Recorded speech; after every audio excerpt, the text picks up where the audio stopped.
இப்போ exercise number 2.5ல fifth sum தான் பார்க்க போகிறோம். என்ன கேட்டிருக்காங்கன்னு பாருங்கள். Which term of an AP 16,11,6,1 is that -54. ஓகேங்களா? அதாவது என்ன அப்படின்னா இந்த மாதிரி வரக்கூடிய ஏபியில் -54 அப்படின்றது எத்தனாவது டேர்ம் அப்படின்னு கேட்டிருக்காங்க. ஓகேங்களா? ஸோ -54 அப்படின்றது எத்தனாவது டேர்ம் தெரியாதனால நான் அதை வந்து என்ன பண்ணியிருக்கேன், டிஎன் அப்படின்னு எடுத்திருக்கேன். ஓகேங்களா? ஸோ ஏபியை அப்படி எடுத்திருக்கேன். ஸோ இப்போ என்ன கேட்டிருக்காங்க, n ஈக்குவல் டு என்னன்னு தான் கேட்டிருக்காங்க. ஓகேங்களா? ஸோ அப்போ நம்மளுக்கு தெரிஞ்சது a ஈக்குவல் டு 11. ஓகேங்களா? நெக்ஸ்ட்டு d ஈக்குவல் டு கண்டுபிடிக்கணும். ஏன்னா நம்மளுக்கு டிஎன் அப்படின்னாலே ஒரு ஃபார்முலா இருக்குது. என்ன இருக்குது, a plus n minus 1 into d அப்படின்றத நம்ம ஃபார்முலா. ஸோ இந்த ஃபார்முலாவில் தான் டிஎனுக்கு பதிலாக -54 போட்டேன் அப்படின்னா என்னோட வேல்யூ என்ன அப்படின்னு கண்டுபிடிப்போம். ஓகேங்களா? ஸோ அப்போ ஏ தெரிஞ்சிருக்கணும், டி தெரிஞ்சிருக்கணும். அப்போ d equal to T2 minus T1. So எடுத்து எழுதிருங்க. இது டேர்ம் 2, இது வந்து டேர்ம் 1. ஃபஸ்ட்டே நம்ம எடுத்து எழுதியிருக்கிறோம். ஸோ இங்கே வந்து டேர்ம் 2 அப்படின்றப்ப 6 மைனஸ் டேர்ம் 2ன்றது 11, 6 மைனஸ் 11 மைனஸ் 5. ஓகேங்களா? So D equal to -5, A equal to 11. So இதை கண்டுபிடிச்சிட்டு இந்த ஃபார்முலா எழுதுங்க. TN equal to A plus N minus 1 into D. எல்லா இடத்துலையும் ஃபார்முலா எழுதி பழகுங்க. அப்போ தான் மைண்டில் நிற்கும்.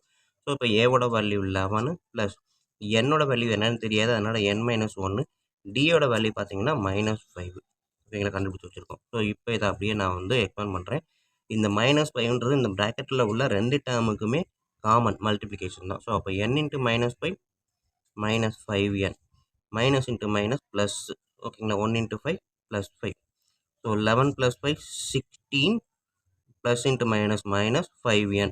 ஓகே, டிஎன்னுக்கு பதிலாக நம்மளுக்கு ஏற்கனவே கொடுத்துருக்காங்க என்னது, -54. ஓகேங்களா? So -54 equal to 16 minus 5n. So எனக்கு 5n மட்டும் நான் ஒரு பக்கம் வச்சுக்கிறேன் அப்படின்னா இந்த 5n அந்த சைடு கொண்டு வரேன். மைனஸில் இருக்கிறது ப்ளஸ்ஸாக வரும். எப்போவுமே நம்ம கண்டுபிடிக்க வேண்டியது பாசிட்டிவில் கொண்டு வரக்கு ட்ரை பண்ணுங்கள்.